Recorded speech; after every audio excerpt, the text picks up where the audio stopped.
Hello. Hello. Everybody. How are we today? As you can tell, the boys are happy. Yep. I hope you guys are too. Good afternoon, everybody. Greetings from the Chamingers. I hope everyone has their cup of coffee ready for the Chaminger coffee hour. Because this one's going to be a very special one. Very good, very powerful. But most importantly, we're excited to talk to you guys, meet you guys. And if you haven't said hello yet, please send us an email, send us a private message on social media. We read and respond to everything. We love our community. And we know everyone's a little bit shy. I'm too, you know. Yes. But the first step is you got to take that first step before you can take a second one. Yep. So come say hi, and I promise you Stephanie doesn't bite. Yeah, exactly. Cheers. Cheers.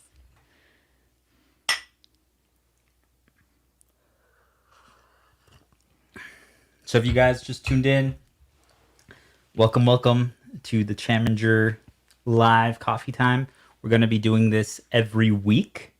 Now, we have been talking internally quite a bit Yep. about the fact that we do know it's a Thursday. We know a lot of people are working.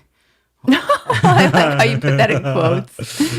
Well, we know that people are at the office. Yes. Or I know it's an hard. inopportune time for some people to hop on at this time. So we're discussing maybe changing the time, changing the day, perhaps.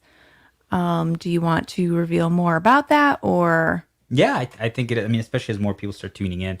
But we'd love to hear your guys' feedback. Do you feel like it's a little early? Is it a little hard to like maybe have it on your phone while you're working away on the computer? I know you can kind of like listen, but what if your boss comes in or calls you? So we're thinking potentially maybe trying next week either a later hour or maybe even Saturday. Mm-hmm. Yep. But if we do Saturday, you guys got to join in and share and comment and ask questions and be part of the family, because we want it to be a pop-in coffee stream. Yep. And maybe on that one I might add some coffee with your... Oh, Leon. You got him? So we almost just had a major accident. Leon was tangled up in the cables. Come on. His life was not worth living anymore. And who do we got here? Hello, my mom, the European coffee master. Cheers.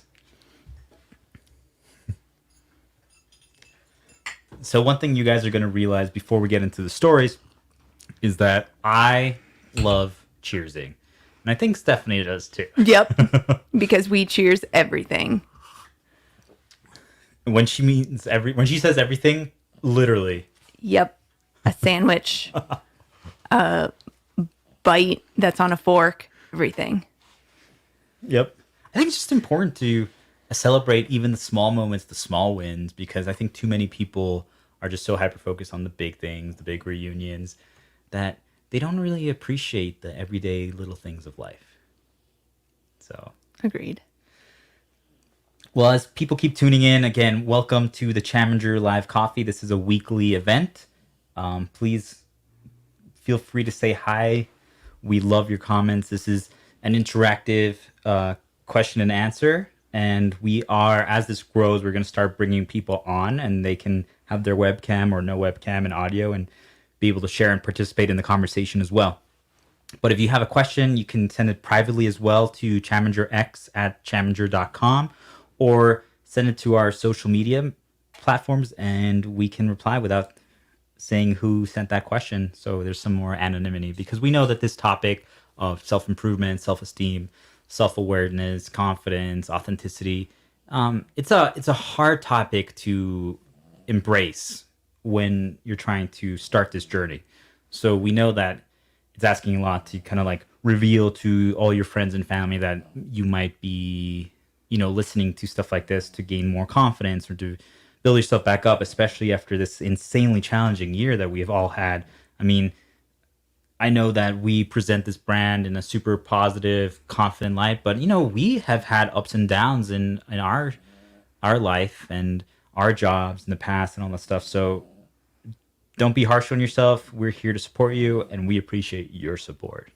Yep, absolutely. So let's get started. Yes.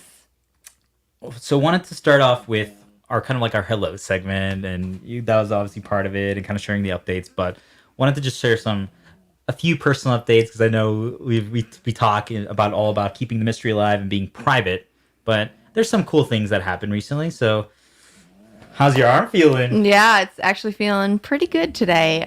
We are fully vaccinated now, so everyone can be around us, and we're not going to give you anything other than a high five. But yeah, we got our second vaccine the other day, and I would say there were some side effects, but wasn't anything crazy. So I don't think the side effects should scare anyone off from wanting to get the vaccine. I think it's important still. But yeah, feeling good today. Yeah, I mean, slept a lot. Slept a lot the day after we got the vaccine. I mean, it was, if you've ever been hungover, just think of it like that. But nothing terrible, and Yep. definitely manageable, especially for the long-term benefits. Yep, exactly. I do want to say that obviously now that we're vaccinated, and even a little bit before we started as things have gotten better, but going back into the socializing more piece of our lives. I mean, I know that COVID kind of made everyone a little bit more reclusive for a good reason, Yep. but I've enjoyed doing it here and there rather than like nonstop. Like I know in my past, I know you can relate as well. Yep. It's like going out every other night, and it's like, oh my goodness. Yeah. It's just exhausting thinking about it. I think at the time it wasn't as exhausting, but now looking back, I'm like, oh my goodness, how did I do that? Just all the time, go, go, go. And I think right now we're still go, go, go, but it's more work wise, go, go, go, and things around the house and all that stuff. So I can't even imagine trying to fit in all those other things, but Seriously. we're getting back into it, just not as crazy. Yeah. I'll be curious to know how you guys are doing. Have you started approaching your life more as how it was before? I think it's an interesting topic that everyone always talks about. Oh, is it going to go back to normal? I say that there's just a new normal. We just create a new life for ourselves. The world has changed. Like, you can't deny what a year and a half is going to do to someone, or even the world in general. Like, it's going to have lasting effects. But I think a lot of people kind of could self-reflect. Yes, they started already applying the Chamingers Yes. thought process, but they could kind of self-reflect and start realizing that, hey, maybe those things that they were doing before weren't necessarily things that they actually really wanted to do, or maybe instead they prefer being at home more and relaxing and just being more particular and picky about who they give their time with and spend their time with. Because I know I've felt that, so I'm curious if you felt that too, and for the viewers, what you guys think. Yeah, absolutely. I mean, it's, as I said earlier, it's just exhausting thinking about how much we were doing in the past. And now it's like, I don't know if I could go back to that. I prefer being at home and just not necessarily being a recluse, but almost. The brown recluse. Exactly. Exactly. All right. Well, let me see what we got. A comment here from my boy John Kramer, harkening back to the last episode I was watching. What up, Kramer?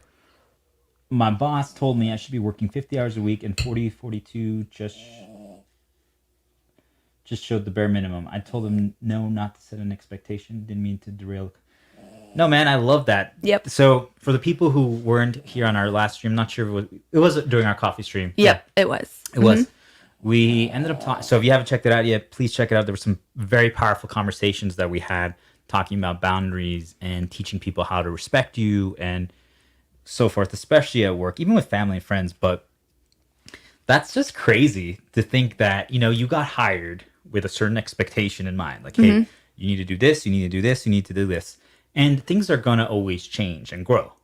But what I always find fascinating are the bosses who lead by fear and like the whip Yep. rather than by inspiring. Yeah. So I just think about it like the best bosses I've ever had.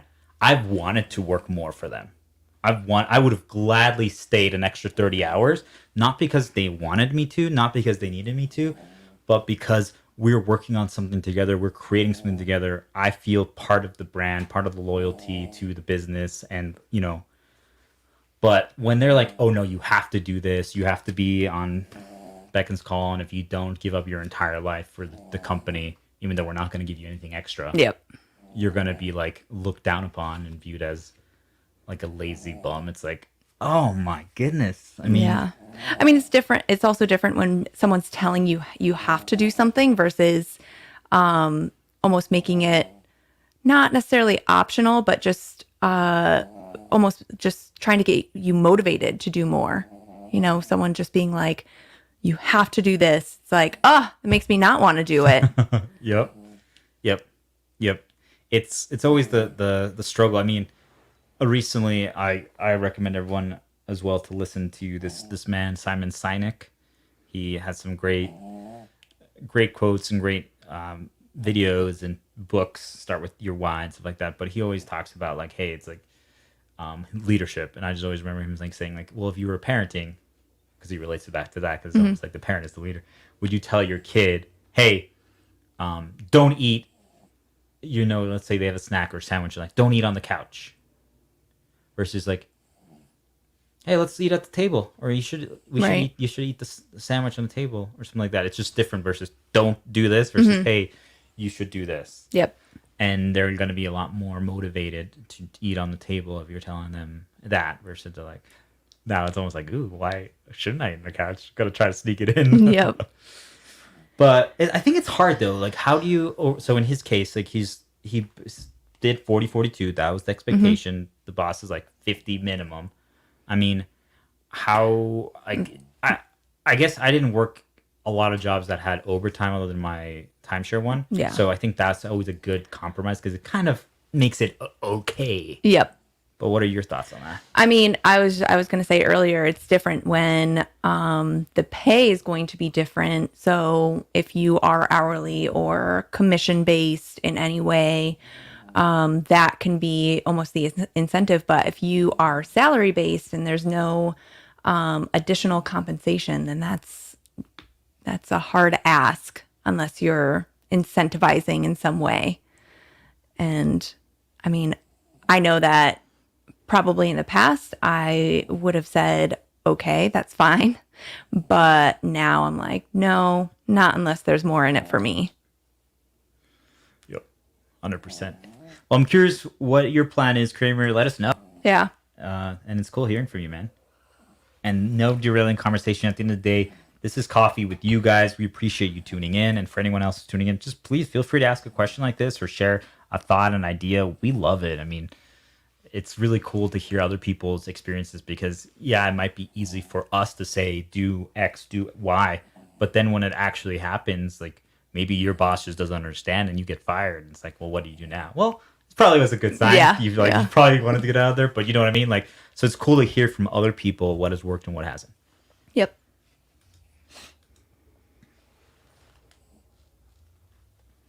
That's hard when it's a tech startup.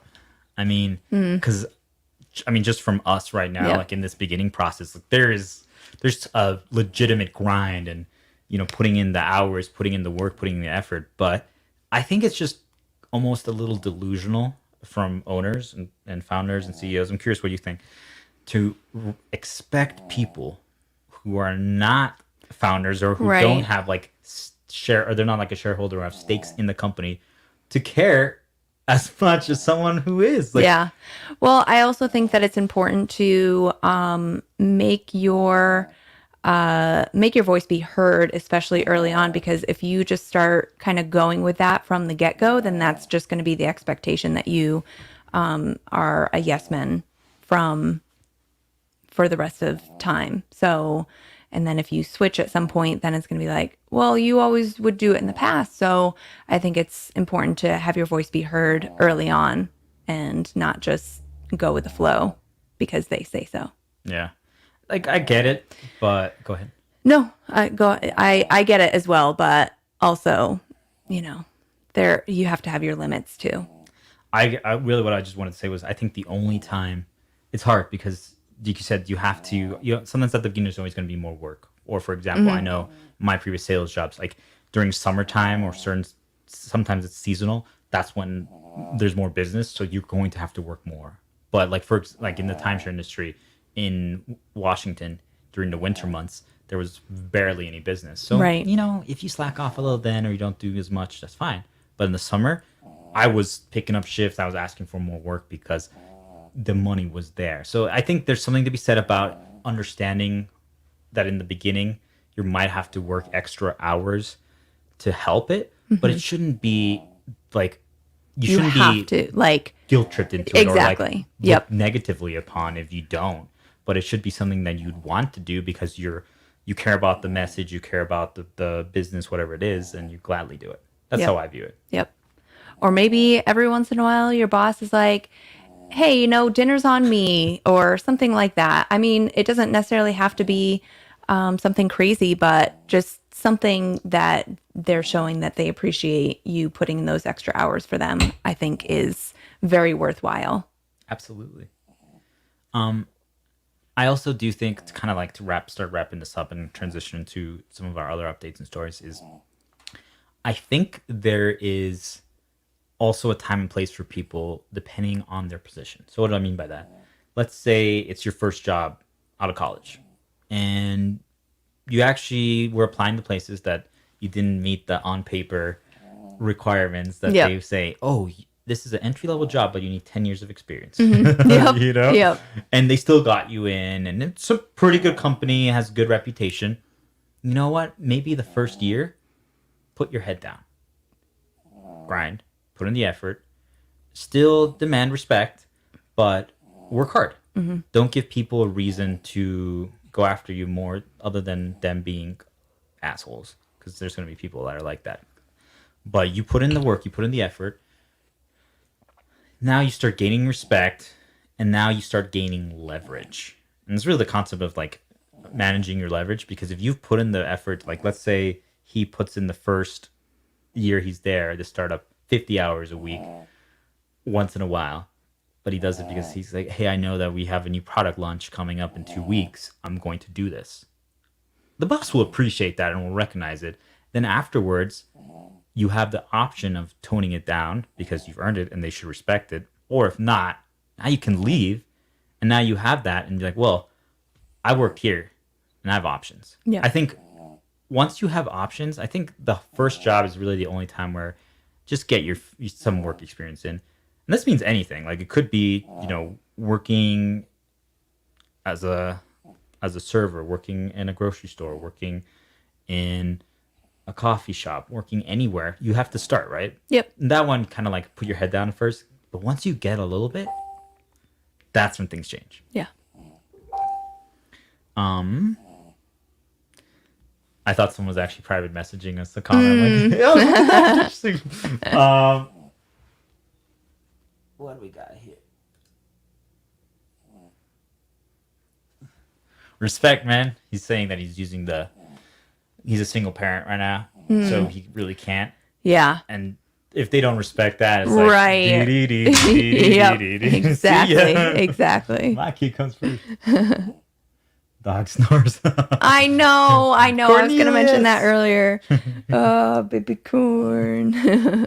Hey, bud.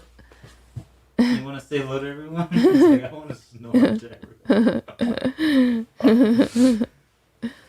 Hilarious. What up, Oscar? Oscar Hello. Andres Santana Nunez. Thanks for joining us. Now you're up. You got to say his name. I can't even. I It's cannot really read it from back here, so he is my interpreter because I can't. Hey, man. Thanks for joining us. We are doing great. We Yeah. kind of did a little intro saying hi, telling everyone, please feel free to join the community, share Yeah. your thoughts, Yep. comments. We'd love to comment on it, which is what was happening. Kramer was kind of telling us an update on his job and situation and setting boundaries and expectations, and we were just going from there. I think it's a perfect opportunity to kind of talk about quick Chaminger brand podcast check-in before we go into the stories for today. Yep. We're still good on time. So we hit a milestone. Stephanie, do you know what that was? Well, I will say that we released our first episode of Social Wisdom this week. So if you guys haven't listened or watched that episode yet, please take a look. Let us know what you think. We have a couple more for the next few weeks, but if anyone is interested in being a guest, please email us and we would love to connect with you regarding that. I don't know what the milestone is. Is it the number of episodes? So we got 10 episodes and 5 live streams under our belt, and this would be our 6th because we got to count the official launch. Yep. And it's just kind of crazy to me to think that we're on our 3rd week, but that we've already released that amount of content, because I have known, acquaintances from the past that are like, oh yeah, I'm going to start this new venture, or I'm going to start a business, or I'm going to do this. And then, like a month in or 2 weeks in, or you check in on them 6 months, like, oh, I've already started 3 other businesses. And I'm like, so you started a clothing line, you started a restaurant, you started a cookie brand, and now you're starting a podcast. Okay, you're going to give up on it in a week probably as well. So there's literally a term in podcasting which they call pod fading, where most people, I think 94, I believe, I have to check the statistics again, but it's in the 9s of podcasts don't release more than 1 episode that are released. I mean, we're talking there's millions of podcasts. Yeah. Right? So that's pretty significant. But I think then at 2, it gets even higher. And I think 97% stop after 3. Because the truth is, most of them don't promote. They don't understand marketing. They don't understand that it's basically a product or service. You're asking for the service or product that you're asking for, that we're selling, is we're asking for people's time. Yep. And since time is such a valuable resource, I know it's easier with audio. Yeah. Oh, while you're commuting, you're in the gym. But the fact is that we have passed the 3 mark, the 5 mark. We're at 10. Yeah. With 3 different series going. Yep. It's just something that's really awesome. And I want you guys to, keep tuning in, keep sharing it, keep telling everyone about it, because this is how it grows. And that's why we do these live streams, is really to engage with our community and build that loyalty. Yeah, it's exciting. Well, I was thinking about it earlier this week, and there are so many podcasts out there, and you hear of all these celebrities starting podcasts, and they're successful right off the get-go because they're already known. So it's definitely hard for someone that is unknown and whatnot just to start anything, especially a podcast. And so we're hanging in there and we're loving it so far. And we hope that you guys love it too, and just continue sharing so that we can grow as well, because we don't have that celebrity backing yet. What? You're a celebrity in my eyes. We don't have the celebrity following, I guess. Yep.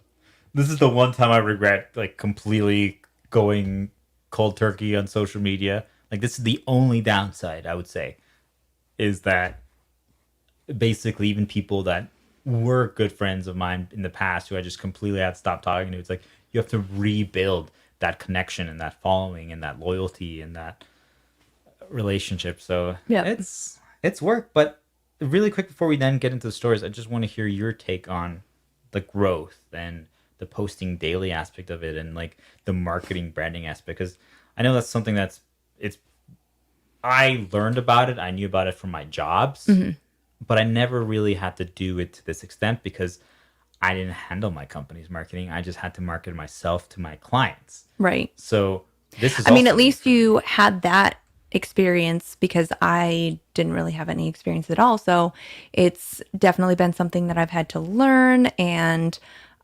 it's something that we have discussed a lot, and just trying to figure out new ways to even just post on social media, trying different hashtags and just, phrasing things in a different way, doing images versus video versus audiograms, just trying a little bit of everything and see kind of what clicks. But it's definitely been a learning curve for me, but I have you by my side to help me and help guide me and give me some ideas. So that's been extremely helpful. I love it. I love that you said that, but most importantly, when you know you've been doing an amazing job, and it's gonna be an adventure always. It's a journey, and Yep. this is something that I want to remind everyone. I mean, it's a journey for us. It's a journey for you guys too, but we're doing it together.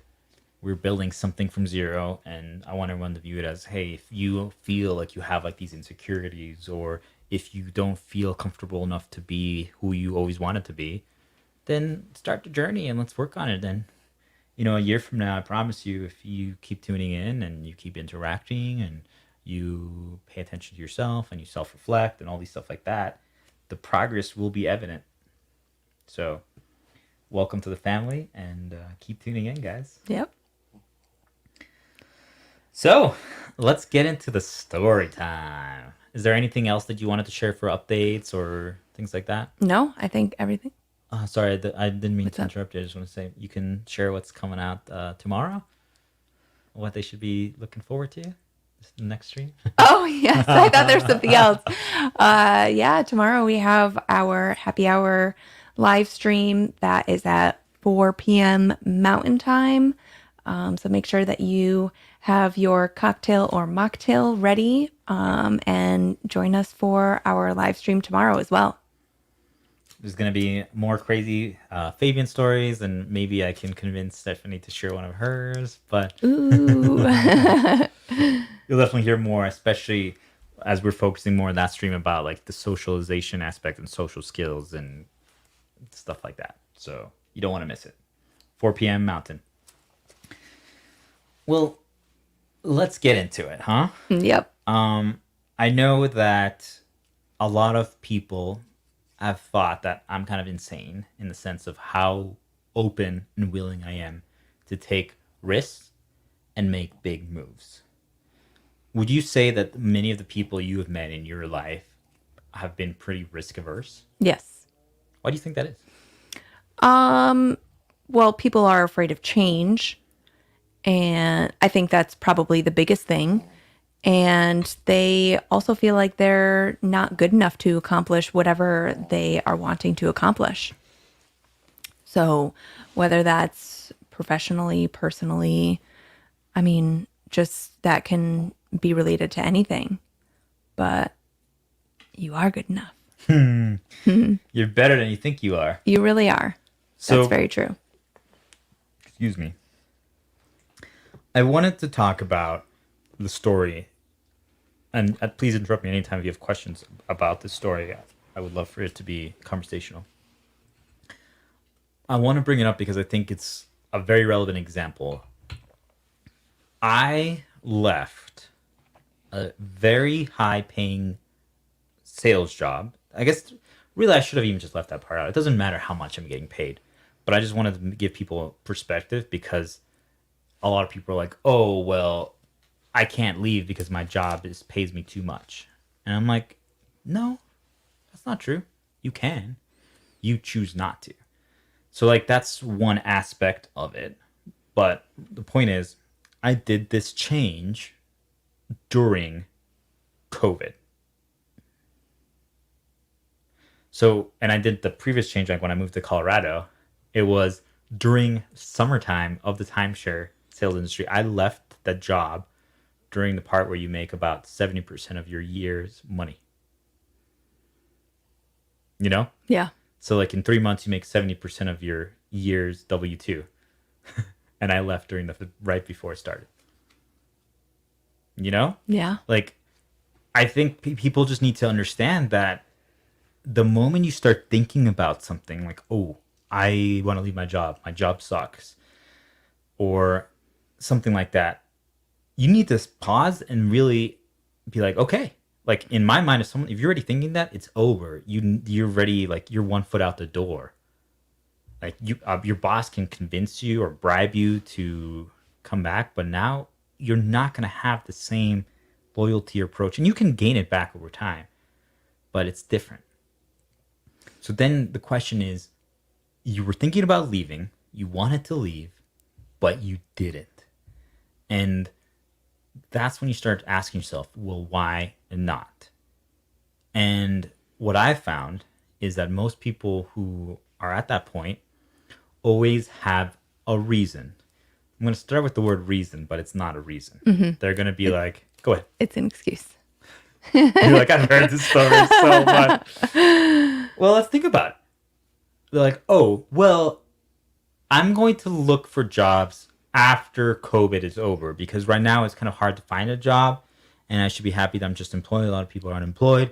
So I'm not going to leave right now. Or I can't leave right before the main busy season of the timeshare sales industry because there's just so much money to be made. Or, oh, I can't leave right now because I have to take care of my dogs. Or I can't leave right now because I need to take care of my family.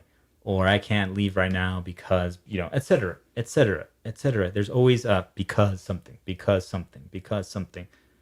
But I'd be curious to know from your experience, I'm sure people have told you this. Everyone has always ever told that to me. They never end up leaving. Yep. And there's maybe a very few, but most of them never end up leaving. And most of them, every time I talk to them, are always just still complaining.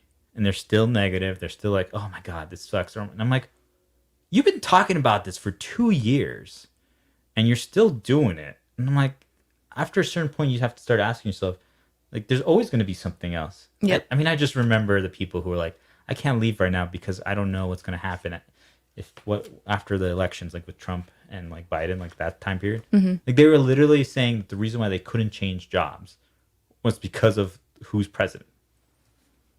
Yep. I mean, I have known a lot of people, and I'm sure that I've been stuck in this rut before as well. And you just have to realize your strengths, your worth, and your value. And you have to almost just go for it. And if you're hesitant and you keep mentioning it, that should be like something that clicks in your head. I just need to do it and stick with it and find something that is going to be better for me. And, if you need to take another week or so and just be like, okay, well, these are my strengths, work on your resume and, give yourself a time limit almost. Just be like, okay, for the next week, I'm going to work really hard on my resume. I'm going to work on mentally, like getting my interview face on. And then after a week, okay, now I'm going to put in my resignation and start looking for jobs. And just set a timeline for yourself, because if you just keep talking about it, then I don't want to say it's never going to happen, but it's probably never going to happen. And you're just going to continue to be miserable. I love how you broke it down because I feel like I tend to just be like, bum, bum, bum, just do it. And I like that you break it down in steps because I think a lot of people need that. Yeah. I mean, I feel like a lot of people are very timeline motivated, myself included. And once you set that timeline, and some people may wait until the very end to accomplish those things. But if you have set a timeline for yourself, then you're holding yourself accountable to follow those timelines. And I think that is helpful to a lot of people. There's something to be said about accountability to yourself. Mm-hmm. Because if you can master that, you can make great strides in a very short amount of time. Because I think a lot of people need or rely on someone else holding them accountable. Their boss, their parents, their friends, or something like that. Most people can't do it by themselves. So the people who do tend to win. I admire that you can do it. And I highly recommend everyone to start working toward that. And really all it is, if you say you're going to do something, do it, but do it because you want to. It really comes down to not looking for other people's validation. And then that's how you can keep yourself accountable, because it's like, oh, hey, I didn't do this. Well, forgive yourself, but also now you're going to have to be like, well, next time I have to do it. You have to learn how to motivate yourself. Yep. And you're doing it because you want to. not because someone else is telling you to do that you have to. Yep. Because I mean, it will get you to do it. If someone's like has like a knife to your neck, you're like, okay, I'll do it. But it's not the same. Yep. So my question then comes down to, so why is it that certain people can do it and certain people can't? Because while yes, I feel like people always have an excuse, even though they claim it's not an excuse.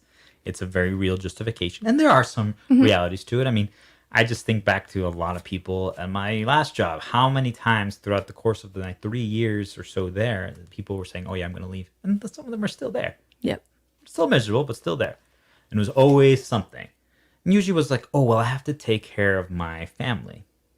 Or I just got pregnant or something, and now I have to worry about a kid. And those are completely major life-changing events. And there are financial stresses behind it, and you don't necessarily want to worry about X, Y, or Z. Completely understandable. But now my question to you is, do you feel like... Do you know what I'm saying? Yeah. Do you feel like people, when they don't do it, it's actually not necessarily, yes, it's an excuse, but the reason for the excuse is what I want to you to pay attention to. Do you feel like it's because most people are so worried and insecure about what other people are going to say? So let me continue on that thought, and then I want to hear your opinion. If you leave your high-paying sales job, and now you go back to, let's say, working at a startup where you're making not even 40% of what you were making, and it's a position you could have had with 2 years of experience.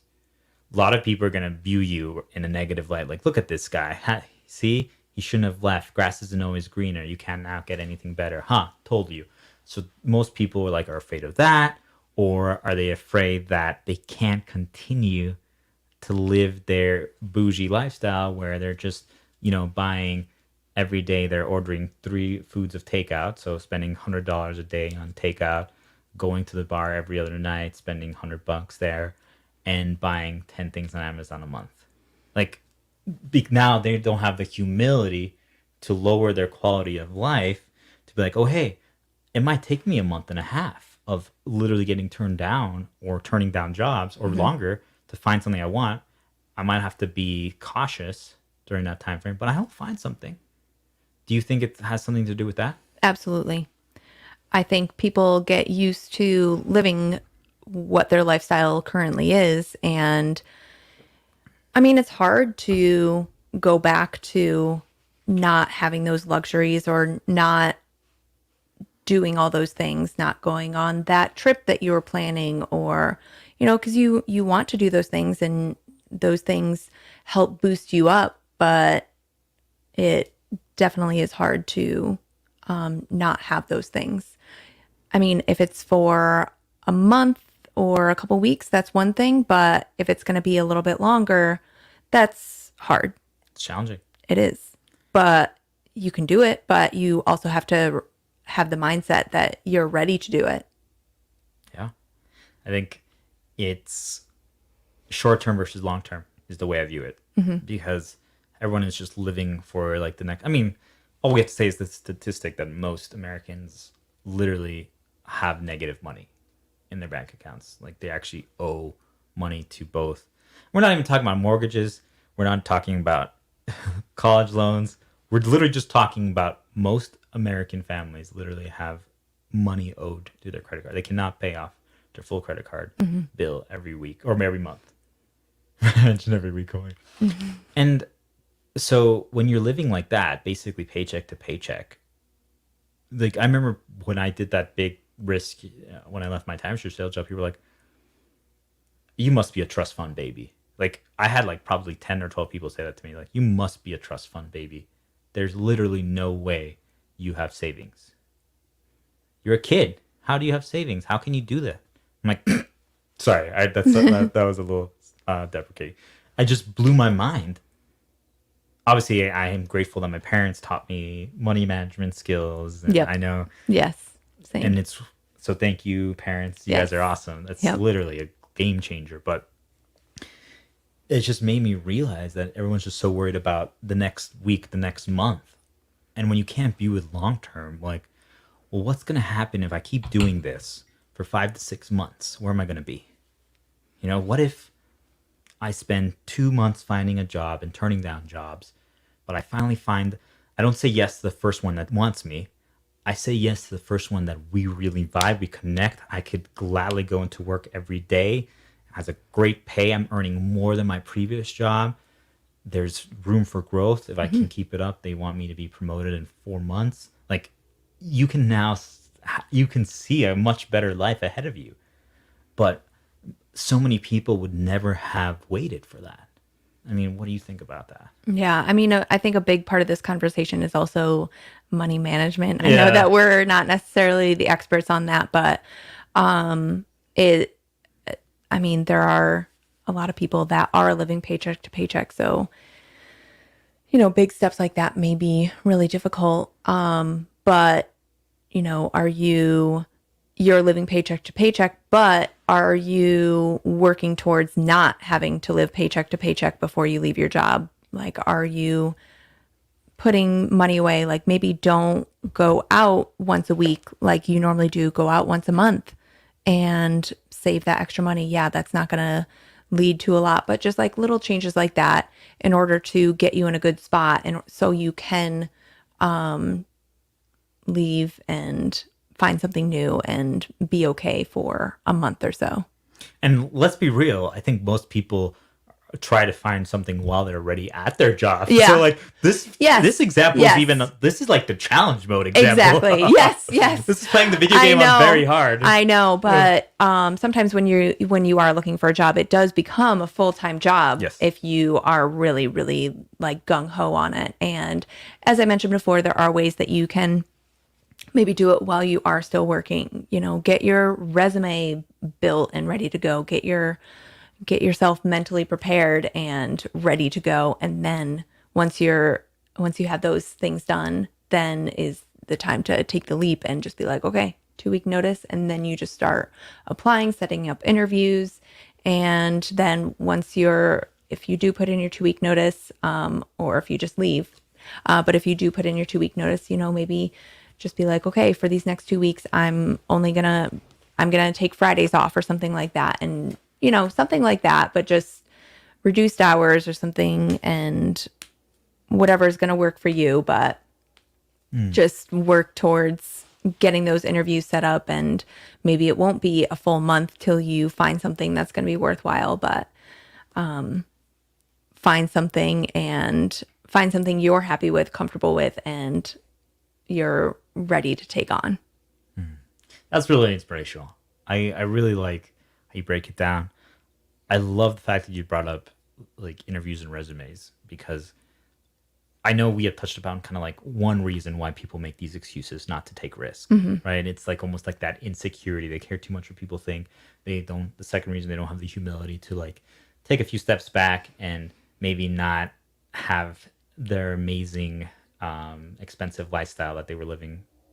But you can get back to it in time. Yep. And you'll even get a higher, better life. Yep. Because now you can afford more. But number 3 was really, I think, having that self-esteem and that confidence that you can do it, because I think that's a hard one. And when you talked about the interview and resume thing, it made me think of that, because really what your resume is and an interview is, you're selling yourself.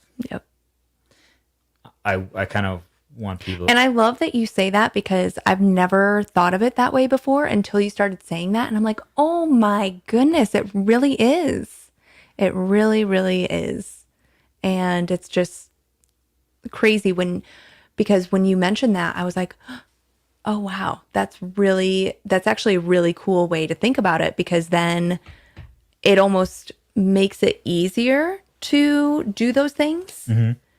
At least for me, in my mind anyway. So I love that you're putting that out there. Did you feel like you would like overthink, like, ooh, what accomplishments? Like, did I have any accomplishments? Right. Stuff like that. Like, was it kind of like that? Yeah. You didn't know what to put on there? Right. Exactly.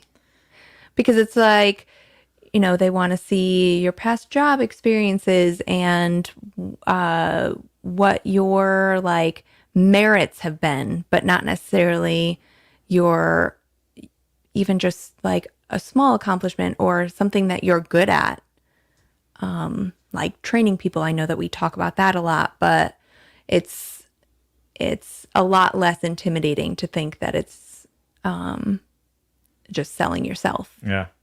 Well, yes, and I also feel like for a lot of people that is though, because they struggle with it. It's a skills that honestly, I mean, I still recommend everyone should spend some time learning sales skills. And it's mostly social skills, but learning how to, make things sound better just by rephrasing things. And like that steak was sizzling hot and you could taste the pepper and the salt oozing out of the steak and it was so tender and melted in my mouth versus yeah, we had a great Brazilian steak yesterday. It's like adding a little flair to it is something that people need to remember when they are writing their resumes or If anyone has watched Office Space, don't forget your flair. I'm not there. I So know. I love that example. Yeah. But I guess my take on it is just I think it's really important for people that you need to realize that it's going to be work. You have to be willing to put in the work. And it's going to be hard. It's not going to be easy, but that's the exact like if you want to change your circumstances, it's not going to be easy. Like and I think that's why so many people are like so always like so surprised when like they see people like us that we're preaching self-improvement and change and all this stuff like that and growth, but guys, like it's work and that's why we're showing you all this and we're even documenting this journey is like you actually have to put in a lot of work. You have to take risks. It doesn't just happen overnight. Are you willing to be challenged? Absolutely. But I just find it so interesting that, there's people that they're unhappy. They're talking about how unhappy they are and they just don't do something about it. Like that just always surprised me. Like they're like, yeah. Or for example, not to get too deep into relationships or friendships, but they're like, oh my God, my best friend, or oh my God, my husband, this. And you just hear like these gossips. And I'm like, so you think it's more beneficial and valuable to gossip with your best friend or complain about someone else behind their back rather than having the talk or rather than figuring out the solution together? I'm just like, if you're looking to just continue down that path and continue going down, well, you're doing the right thing. I mean, it takes two to tango, right? But Yeah. it's just to me so fascinating that people just would rather complain about it than do something about it. If you're really unhappy with your life, with your circumstances, if you're like, I'm fat, I'm overweight, well, what are you going to do about it? Are you going to complain? Or are you going to start trying to eat less, make small goals? Like, I love how you were talking about that, like to break it down. Like, how can you get that new job, planning your interview time and all that stuff. Like, okay, this week I'm going to eat one less piece of bread. Next week, I'm going to eat 3 salads versus 0. Third week, I'm going to cut out 2 beers. So have 2 beers total instead of 4 per day. And so forth and so forth. This week, I'm going to exercise twice. Next week, I'm going to exercise 3 times. Even if it's only 10, like you keep doing that. And it's the concept of ABI. Yep. Always be improving. But I just find it so interesting that rather than doing that, people are just like, oh, it sucks. This sucks. Everything sucks. And I feel like I understand why, but I don't know if it's true. So I think it's because people are overwhelmed by the entire thing. Like they know the end goal. Yep. They are here, but they don't know this. They don't know how to do the in between. Yeah. So they just feel like it's an insurmountable goal because it's like, oh my God, it's going to take forever and so much work to get there. I don't even know. Yep. Do you think that's what it is? I think that's definitely part of it. It's it can definitely be intimidating to view the end goal and not know exactly how to get there or think that it's just unmanageable to get there. So breaking it up into manageable chunks is definitely a lot easier to digest. Well, I think you're literally the queen of that. Every day I learn from you about that, breaking it down.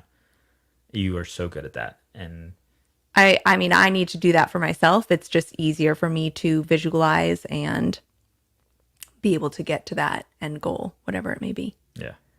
And just so people know, like we aren't perfect either. Like I know when we were first starting Speak for this. yourself. Yes. I know that when we first were starting the Chaminger podcast and Yeah. brand, I was like, oh my goodness. Right? I mean, do you Yep. feel that way? Yeah, absolutely. There's a lot involved, and you really have to just take a step back and break it down for yourself. And I do, definitely in the beginning, it was just like, oh my goodness, there's so much. And then just more kept piling on before we could even finish 3 tasks. It was like, oh my goodness, all these other things that we have to figure out and know how to do. So yeah, it's definitely a lot. But, once you are able to cross things off or check something off your list, it really is such a good feeling. But sometimes it can be overwhelming, and you just have to work through those periods of time and just keep your focus on the end goal, and you'll get there. Yeah. But it may take a little longer than you originally anticipated, but the main takeaway is that you have to stay in it. Yeah. Don't give up right away, especially the first time you fall down, get back up. Because, and let's go to the next topic. I think it's the perfect transition. It wasn't planned, but it came up. I want to hear your thoughts on this famous quote that really resonates with me. And it's about, how to change your view on failure. And a winner is a loser who tried one more time. Well, I mean, I think the way that I view that is, I mean, I know this sounds corny, but you're never going to win if you don't try. It's true. I mean, if you're a sports player, if you don't get on the field, you ain't ever going to win, Yep. Like, you have to at least be in the game to even have a chance. Yeah. I mean, shout out to all my old school gamer friends who were out there, but it just reminds me, like, I'd sometimes be gaming with them, and, everyone's different, but a lot of them were very vocal about complaining about the fact that they weren't getting enough girl attention or they couldn't get girlfriends. I'm like, well, Have you put yourself out there at all? yeah, I wasn't complaining. I'm like, I'm gaming right now. I'm not worried about that at all, Yeah. But I'm like, you guys are at home gaming and you're complaining that you don't have the opportunities or you're not finding it. I'm like, well, there's a disconnect here, Yep. You got to try again. Or maybe it didn't work out last time, but keep trying. And that's where it's hard because then you have to start learning how to handle rejection. But I mean, that's an interesting topic and a concept, but I feel like doing a job like, I don't know, maybe something else. I was going to say obviously sales because you get a lot of rejection, but what other industries are still like that? Because I mean, the restaurant industry, there's not really that much, would you say? No, not really. Yeah. But even with just like going on interviews and interviewing for Yeah. jobs, Yeah. you have to remember to take those rejections in stride. Maybe it wasn't right for both parties. So that's okay. Just keep looking. You may have thought it was going to be perfect, but they didn't. And what if they didn't think it was going to be a perfect fit and they did hire you and you end up underperforming? I mean, you could blow them away, which is awesome, but you have to remember it just wasn't the right time, the right place. Move on. Don't let it harbor. Yeah. I mean, I feel like I've repeated this story, but I like it. And I just think of, again, this is just because of my past, but I just always view it almost like, think of it as like in a game or in a TV show. Like there's a loading bar, right? Like it goes like 0 to 100. And as a human, you have this loading bar or this meter.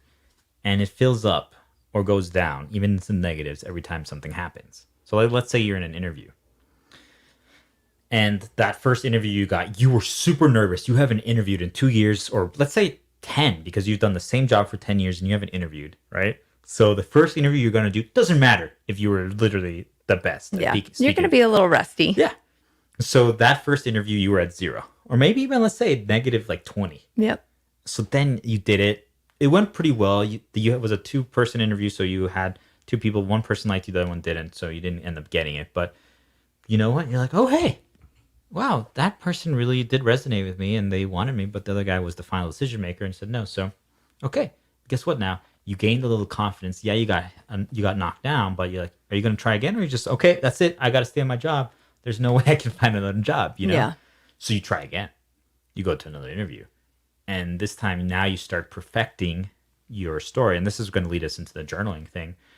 But you can start creating certain, almost like what they call in sales, talk tracks, where if someone asks you like, hey, tell us a little bit more about yourself. Now you start having a story to tell. Like I basically had it down. It was, let's say, a 7-minute thing on the dot. I could go longer and shorter depending on if they wanted me to. But I could tell my story as a diplomat kid living in 6 countries, how I found my sales job passion. I'm like, I remember at every family reunion, people would ask me, what do you want to do when you're growing up? And the truth is, I didn't know. But I did tell people, I love talking to people. And I hope to get paid one day to talk to people. You know what they did? Everyone laughed at me. They're like, there's no such thing, you naive little kid. And I'm like, oh, I guess not. But now I know they're wrong. It's sales. And then all the salespeople were like, oh, like you. Every interview, you got a standing ovation. You know, like there's something that you create, and that didn't just happen over time. Like I had kind of like an idea of my story, what I wanted to share, but then you start practicing, you start refining, like, ooh, let's add this, ooh, let's add that, and you start building it up, and that meter starts filling up. And by your 8th, 9th, 10th interview, you're gonna be near 100. As long as you are trying again, you're picking yourself up, and you're trying to learn from it. What are your thoughts on that? Yeah. I mean, that's such a great lesson.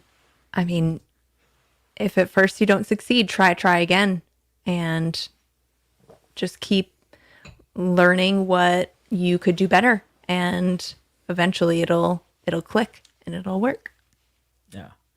I think it's advice that people are like, oh, everyone says that. Just try again. Just try again. But go ahead. But it's not just trying again. It's, oh, what could I do better? And learning how to refine your interview skills or your story, or maybe you need to approach the situation a little differently. So Yeah. it could be several different things, but figure out how you could improve from that first interview. And maybe it just truly wasn't the right fit, but I mean, I think that everyone can learn how they can do something a little bit better. Mm-hmm. Do you think there's ever any value to lowering your standards? Because what I would always argue in that situation, like when you're first interviewing, is aim for the sky, aim for the top of the skyscraper, and then kind of see. Like if you aim that high, you got the interview, and it was like, you're like, yeah, no way. But I feel like if you have the interview, you can get the job. The hardest part is getting the interview, in my opinion. Yeah. Because if you're getting interviewed, that means that they are legitimately considering you. Yes. I agree. I mean, if you're not getting any traction and you've done like 50 interviews, I mean, maybe you're not selling yourself properly, or you might be aiming too high, but I don't really believe in aiming too high. Yeah. And You're just probably not selling yourself enough to for whatever position you're looking for. Yeah. And if not, just work toward it. Yeah. You might not be there yet, but if you've only done 3 years in the workforce and you're trying to get the 30-year experience job, like, yeah, you might be able to, but okay, maybe go for the 20-year one and work your way up a little bit. Yep. You know? Yep. I don't think there's anything wrong with that. Yeah. Just, I think it's important because I kind of fell into this where it's like you get a job and then there's no room to really grow. And if you are wanting to grow or expand, then I think it's important to make sure that there is growth opportunity if you are compromising on the position that you're taking. I love that. And I think that would be powerful to the interviewer as well, that you're wanting more. Yeah. I mean, at the end of the day, you want to know that, hey, look, I hired this guy and he first starts with this, but then he can climb and do this and do that. Yep. I mean, that's a valuable skill. Yep. And I don't know if it's just something that it was trained in me, but like I can spot talent a mile away. Like I'm talking to someone and like I'm like, You have really good eyesight. That LASIK, though. get LASIK, guys, if you want to have the eyesight. That's so good. That's going to be a clip. I feel like you've heard me say this a few times, but I'm like, oh, this person's going to be successful or they're going Yes. to make it or something like Yep. that. I forget where. Or We were watching a Gary V video, and there was someone called in and was asking him questions, and you were like, he's going to make it. And I'm like, wow, that's really cool that you see that. Yeah. And I think there's always surprises and Yep. people can change. That's one of the things that we preach, right? People can change and grow. But you can kind of already see like mindset, humility to listen, learn from others. Because most people just want to think they already have it figured out. Yep. Well, let's transition to the next one. And I just want to say, since we went long, but it was a great topic, great conversation. And that's at the end of the day, the point of this is just, it's fluid conversation over coffee. And, you know, we see where it takes us. While we do have some ideas, it's not pre-scripted at all. This is all in the moment, guys. So enjoy. And please, I know everyone's been quiet listening attentively to our stories, but have you guys ever had a time where you've been wanting to take risks, but you hesitated for one reason or another? Let us know. Shoot us an email. Shoot us a private message. I love hearing those stories because not only are they motivating, it's so cool to see and hear the challenges that other people have faced and overcome, or they're in the process of doing it, because that is badass. Yes. It really is. And if you're in and the we process, want to help motivate you guys. So we definitely want to hear your stories too. And I want to just put one thing in perspective for people. Hopefully it motivates a lot of people. Is I think sometimes people see people like us that have done this big risk and who are doing it, and you know, we're getting pretty good response. Yeah, we'd love to have immediately like 1 million listeners and stuff like that, and 1 million followers and everything, so that we can instantly be this huge brand and we can get all the marketing deals, etc. But it takes time, and we're working our way toward that. But I feel like they hear like these success stories that you and I have had, or that we've done this and accomplished this.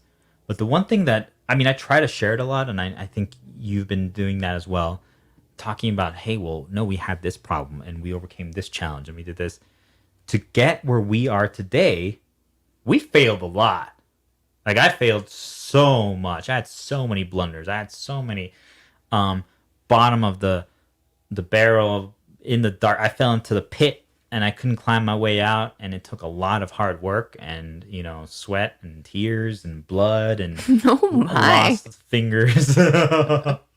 They grew back though, so we're all good. I just want that perspective to be known, because obviously, like, I'm not gonna be posting when I'm at the pit, like almost falling into spikes, like Indiana Jones style, like about to die. I'm like, hey guys, look where I am, taking a selfie. Like, no, but you can climb out of there, and I want that to be known. Like, literally, there have been some dark moments, but there have been so many good moments in my life, and it's not always going to be immediate success. You have to work toward it. But if you're not where you're at, happy where you're at right now, that's okay.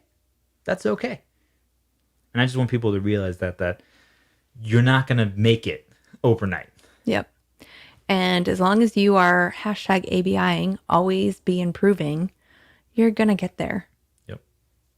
You're going to get there. Yep. And it's not a competition. It's not a race. Yep. So let's talk about journaling briefly. And this is a topic that we're going to bring up a lot. But was it something that you've ever done in your life before meeting me? I've gone through periods of doing it, yes. And there was actually a class in college that I took. Of course, I'm not going to remember the class, but that was actually one of our semester long assignments. We had to journal. I don't remember what the requirement was, but I really got into it. I really liked it at the end. And, maybe there was 1 week or a couple weeks that it was like, oh, I haven't done that many entries, but there was, you had to do 50 entries or something. And I ended up doing more by the end of the semester, but it was really therapeutic. Yeah. I really enjoyed it. But so to answer your question, and like when you're younger, especially females, I don't know if males do this a lot too, but you have your journal with a little lock on it. And I was never super religious about it, but I definitely have gone through periods of doing it and loving it. I like that. Before you. I'm going to sneak into your bedroom and Yes. find the lock. Yes. The key. And the key, you didn't even necessarily have to have the key to even open it. It was just like, and then you put the key in some super obvious spot. It's like right next to the journal, or you hide it under your pillow or something like that. Oh, the tooth fairy showed up. Yeah. No, I love that. I really do love that you had experiences of doing it. And at the end of the day, I think so many people are like, well, what do I write about? And I think a lot of people need guidance, and maybe we might be able to create a product for you guys soon related to journaling. Stay tuned. But there is almost like this fear of, oh, what do I put in there? Mm-hmm. What do I put in there? What do I put in there? And that's where I want people to take a step back. And You're thinking too much about it. Exactly. Look like you wanted to say. Yeah, I mean, you just don't have to put that much thought into it. It could be about something good that happened that day. It could be you're feeling a certain way and you just want to get it out of your system. You don't really feel like talking about it, but you just want to write about it. It could be your dog pooped on the carpet and you had to clean it up and you were just frustrated about it, or, it literally could be anything. I like that. I like that because when people hear that, oh, it literally can be anything, they're like, well, I'll just write about, like, today I ate a bagel. Today I ate and drank 3 Coca-Colas. And there's nothing wrong with that. But I want people to start taking the approach of using journaling for self-reflection. So what do I mean by self-reflection with journaling?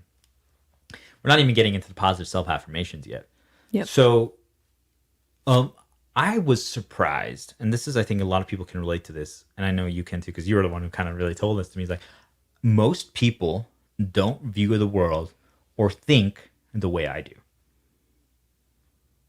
Let me repeat that again.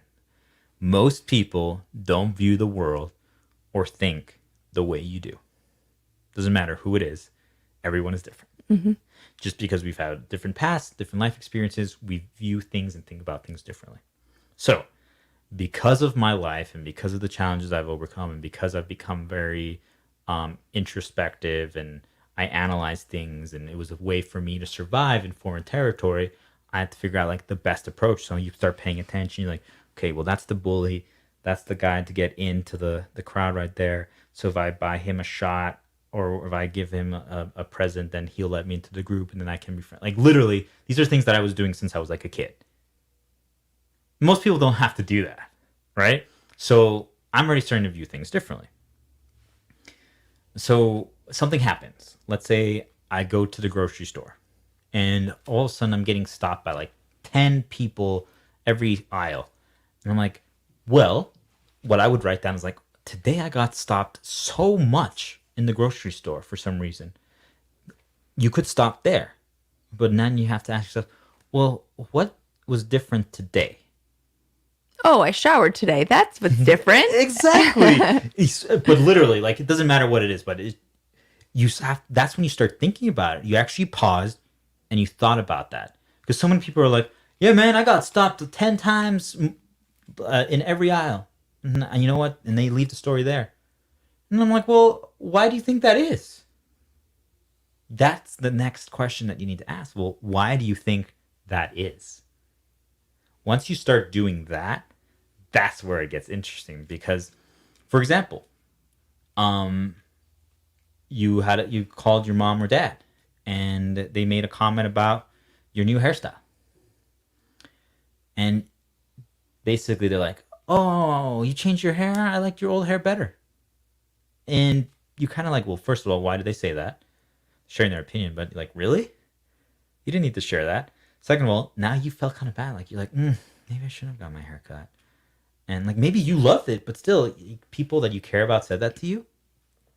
So how did that, now you, what you write down is, how did that comment make me feel? Because you should be focusing on the things that made you feel different. Not good or bad, just different. I'm like, when they said that, I felt off, like something felt different. And you don't have to figure out the answer, but write it down and start thinking about it. Because it might come to you later on another day. But now you start thinking about it, like, Or what if every time you have a call with your parents, you end up having that same feeling? You end up having the same feeling, and you see it because you can scroll through your journal later. You know what you're going to realize is that your parents are making you feel insecure, because that feeling is only happening when you're talking to them. And now you see the common trend because you can look back in your journal. That's what I kind of want people start to go with this is write the things that make you feel different. If something strange happened or someone said something like, well, why would they say that? Why would they think that? You know? Yep. Like that's when it gets really interesting. What do you think? Yeah, I agree. I think I mean, I don't think you need to go down a rabbit hole doing that, but I think that it is definitely valuable to do that because there are going to be common trends, and you do want to recognize those common trends and figure out if it's something negative. You want to be able to figure out how to change that common trend so you don't continue to have that feeling. So maybe it's confronting your parents or something like that. But if it's something positive, that's definitely something that you want to keep doing. You want to keep showering so that people, or maybe you don't want to keep showering to keep people away. But you want to recognize those trends, regardless whether if it's positive or negative. Yeah. Well, thank you for bringing it back to the positive, because I mean, I think that is advanced journaling where you kind of start figuring out, but that's really one of the keys to self-reflection. Once you start changing the way you think about certain events and situations, so you can start realizing where some of the problems are. But that's the identification part of self-reflection, and we haven't really talked about. There'll be a full episode very soon on My 3 Cents, where we talk about the full self-reflection journey on how to like squash insecurities or problems, because I think that's going to be very valuable to a lot of people because it's very repeatable. Yep.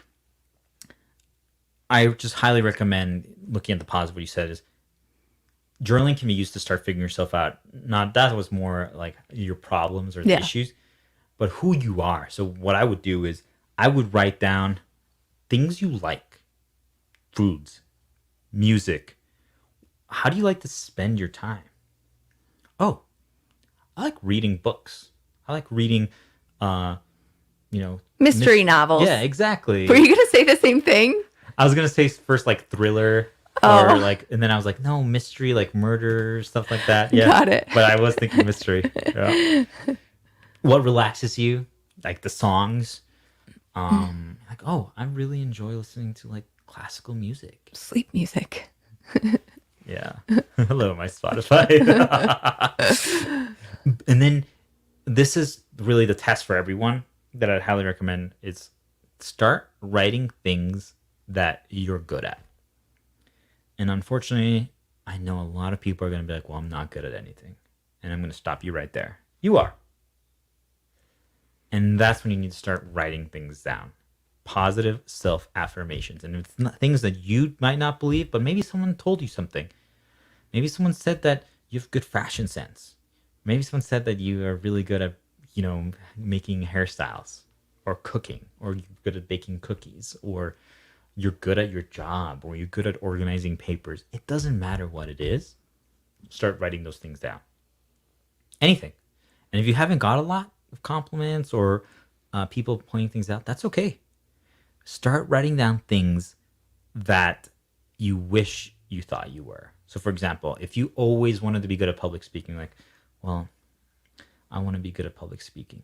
I'm sure there's a lot of things you're good at. You just haven't realized it yet. And for some reason, I'm curious what you think about this. A lot of people put too much emphasis on different skills.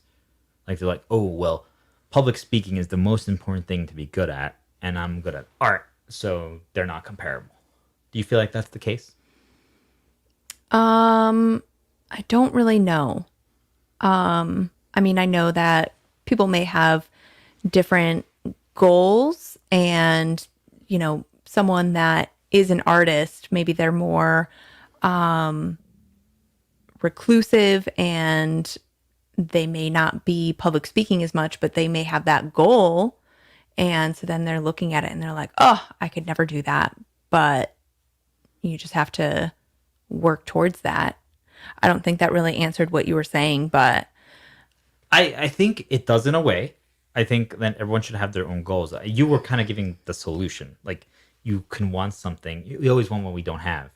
But focus on your strengths is kind of what's my takeaway from what you said. But what I wanted to mention is that I just know so many people. Like I have a lot of friends, and I mean, real talk, my brother. It's just all of their accomplishments, all the things that they do, they put down. They're like, oh, they're not. It's not a big deal. I'm like, yes, I just convinced 100 Mexicans from reporting our embassy for certain like illegal activities. I convinced them to stop because it was a misunderstanding. That's a huge deal. But they're like, but you sold a medical practice this much, so your accomplishment is bigger. I'm like, wait, why?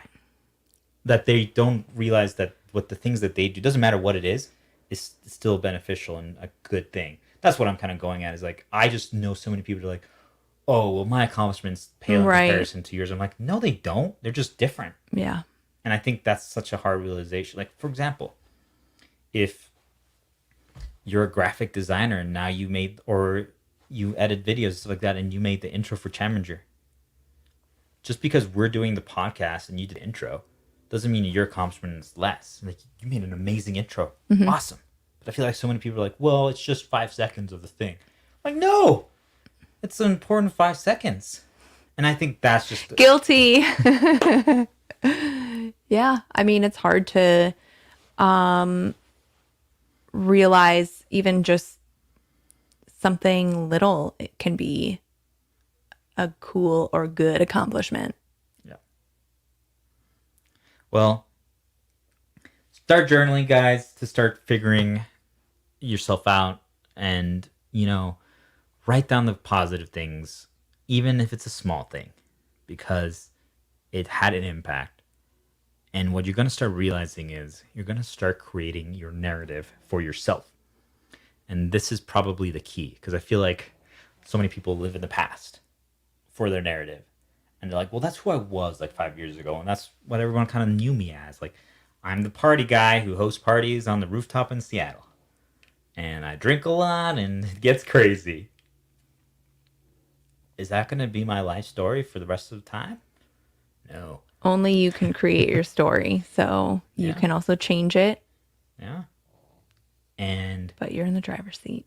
You're in the driver's seat. And you need to rewire it in your own brain first. So how do you do that? If you keep writing down like, hey, I'm a smart guy. I'm good at befriending people. I'm good at getting people to trust me. People respect me. People appreciate me. I am charitable. I am kind. You start writing down these things. Now you're going to start believing them. If you keep seeing them, if you keep reinforcing them, if you hang out with people who tell you that that's what you are versus you hang out with your old buddies who said you're that, you're going to become that new one. And it's such an interesting thing because it really is letting the poison out, letting the old out. And I think finding a way to do so is the key. Journaling, I think, is the easiest way because you don't have to share it with anyone. Yeah. But it could just be having a conversation, which is why we do real talk, because I know a lot of people prefer just chatting about it, but having a real conversation with someone and getting them to open up and sharing, like letting them vent and get out the poison, you're like, I bet you feel better now, huh? Yeah. So those are my takeaways on that. Do you have anything you want to add on that piece? No, I think you said it perfectly. Awesome. But we should probably start wrapping up. Yep. So, I hope you guys had a great time today listening to our stories. It was fun getting to chat a little bit with Kramer. And for the people who said hi, we appreciate you. It's so cool saying hi to all of you because, once again, like we say on every stream and our newsletter, we cannot do it without your support. So if the message is resonating and you're liking what you're hearing and seeing, please share it, guys. Let other people know.